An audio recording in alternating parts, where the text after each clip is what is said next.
Hello, I'm Arthur Porter, and this is a brief history of my life.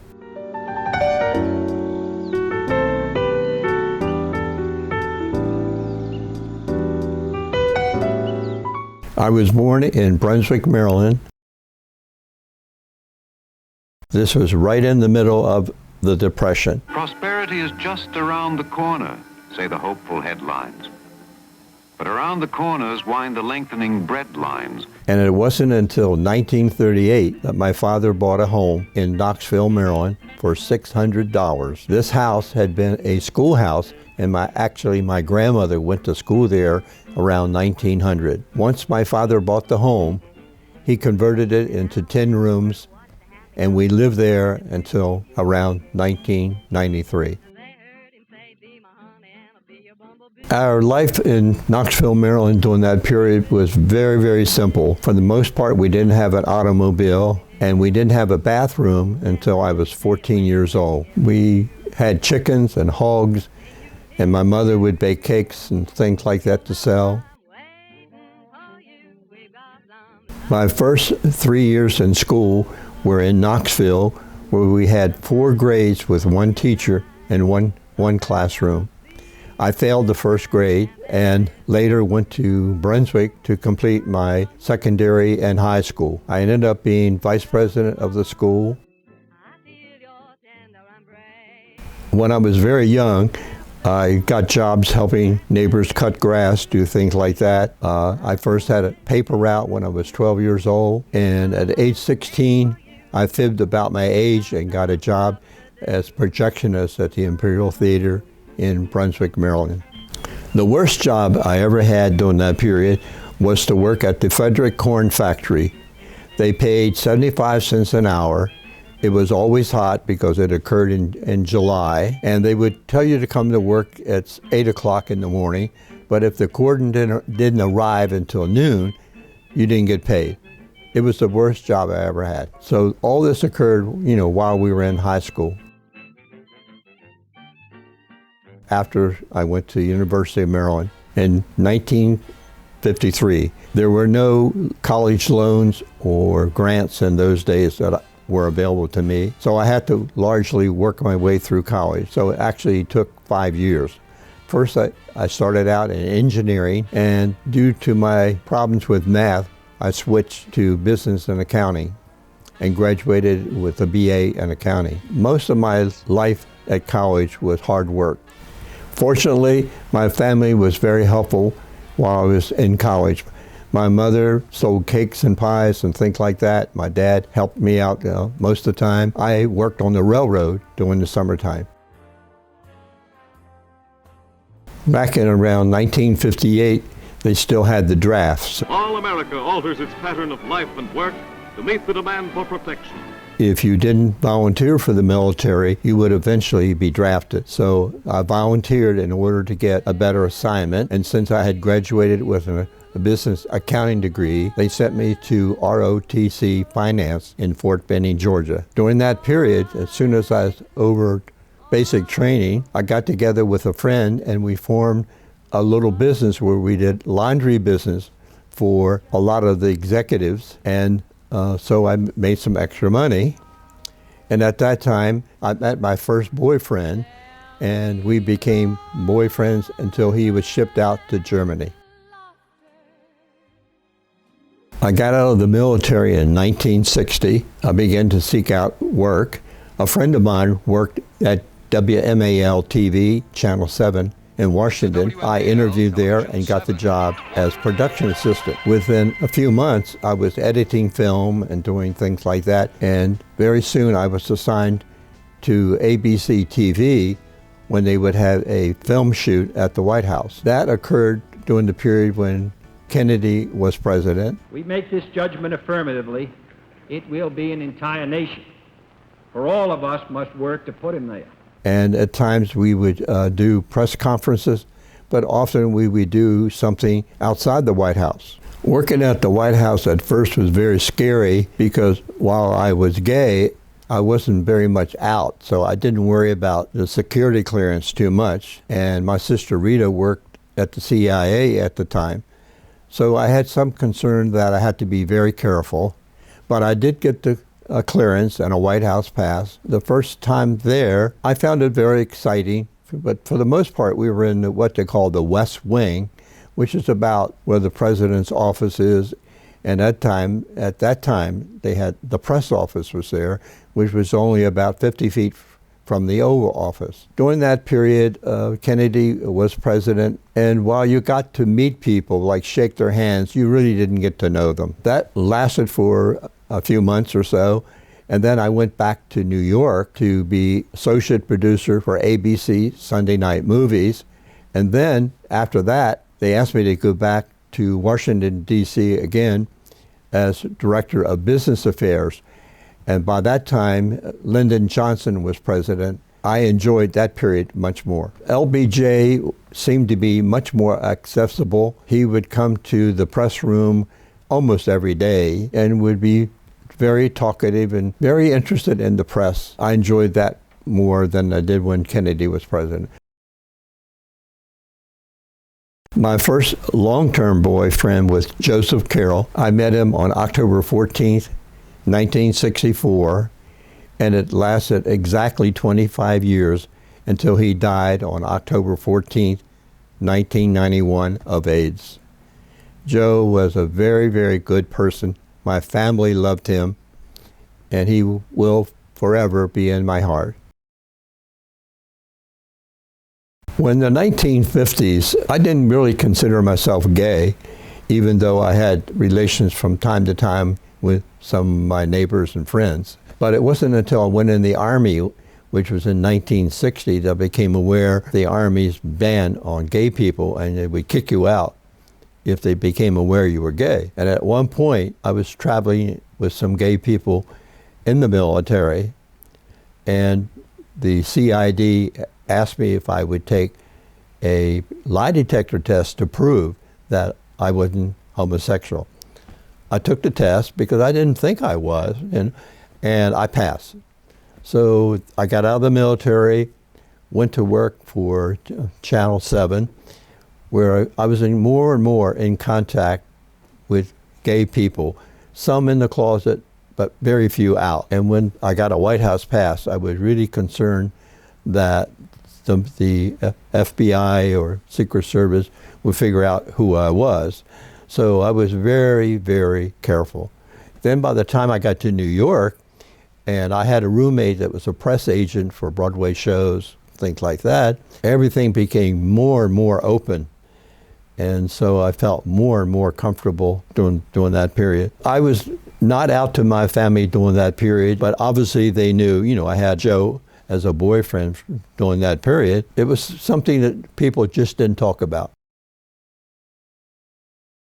Well, I lived in Knoxville, Maryland. Almost everybody got a job on the railroad eventually and worked. Like my dad, from 18 to the day he died at 59, he worked on the railroad. So when I became projectionist at the Imperial Theater in Brunswick, Maryland, where we showed 5 movies a week, one of the movies was Singing in the Rain. And that movie really inspired me to do something other than work on the railroad. I just thought that movies and TV would be more exciting. So that's the route I started to pursue. My first major business came in the late 70s. In the middle 70s, I was executive vice president of KQED San Francisco. Around 1979, the president of the company, KQED, and I decided to go with him, and we wanted to form a TV venture. He wanted to be in programming. I decided I would get into like special effects and editing. So we formed the company in 1980, first Veritel Communications, and then later we started the video production side, which went on for the next 15 years. The company's name was Veritel Video, and we started in 1980 and finally sold it in 1995 to EDS General Motors for $19.2 million. As part of my effort to eventually be in the movie business or television business, I took the route of going from place to place over a number of years. I first was in Washington, D.C., and then in New York, and then I had the opportunity to be head of business affair in San Francisco at KPIX. I stayed there a few years and then moved on to KQED as executive vice president. At that time, Joe was my partner and he came with me, and when we started my business, he became the collections director. I started Veritel Video in 1980. Within a year, I was afforded the opportunity to join a group in Boston that was challenging the license of channel WNAC. Within a year, we won that license, which was worth $100 million, and I became part owner of Channel 7, and then I became the manager of Channel 7 and stayed there for 3 years. During that period, I generated enough cash to finance Veritel Video. I was my own boss, and being gay, that was very important. Second, I wanted to be financially independent. Third, it was a lot of fun because I got involved in a lot of fundraising projects. One of those projects was with Elizabeth Taylor in the formation of AMFAR, American Foundation for AIDS. Veritel started out as an editing company, but very quickly we moved into special effects and sound recording and things of that nature. One year we worked on more than 100 music videos. Well, we worked with Prince, Madonna, Michael Jackson, and probably 100 more, of which my son Edward managed most of those projects. Around 1988, we were contacted by a company called Quantel from England that had developed a system which they felt we might be able to use to restore movies. So we actually participated in that, and within a few months, we were able to develop a system that would restore very old, damaged movies. And the first one we had an opportunity to work on was Fantasia. And at first, they only wanted to spend $50,000 or so to restore the movie. So we went ahead and restored it a minute or two, showed it to Roy Disney, and Roy was overwhelmed with it and said, we got to show this to Michael Eisner. So we showed it to Michael Eisner, and he immediately said, you have to do the whole picture that way. And that meant $1.5 million revenue to us. Well, the movie went out and made $260 million in video within like a year. So from that time on, we did 37 more restorations of Disney pictures. But we also did Cleopatra, White Christmas, and many other movies that had deteriorated or were no longer available to be shown on the theater screen. I would have to say that my main interest has been in creating a business, getting financially independent. That seemed to be the most exciting things to me. And the remainder was spending time with family and friends and traveling. I came down to LA in late 1988 to run Veritel Los Angeles, and I stayed at the Oakwood Apartments. And there I met Edward, who was a teenager at the time, seemed to have major issues with his family. So I took a liking to him, took him to work. He just loved the music videos, and eventually, within a year or so, I decided to adopt him. After I adopted Edward, he became a key manager at Veritel Video. Eventually, he became operations director. But earlier, he was head of all the music videos that we did. After losing Joe, I was very, very depressed for many, many months. But fortunately, I had Edward here, and it made life much easier. I also began to really focus on building up Veritel Video. I focused my attention then on things in the future. Well, once Veritel became very profitable, I decided that we should move to a much nicer home. And so we looked at many homes, including Lucille Ball's home, which was available for $7.9 million. But one day we were driving up the freeway, and Edward saw this house, the house that we now live in, and said, that's the kind of place we want. And lo and behold, we talked to our agent, and she said, oh, it's available. And it was available because they were asking $1.8 million. And she said, now it's available for $1.4 million. So I said, let's take a look. So we came over and we fell in love with the house and decided this is it, we want to buy it. But the bank said, wait a minute, this house, we only appraised at $980,000. Plus the banks wanted 50% down, $500,000 cash. We went back to the owners, offered $1 million. They first turned it down. A month later, they accepted, and then we eventually bought the house.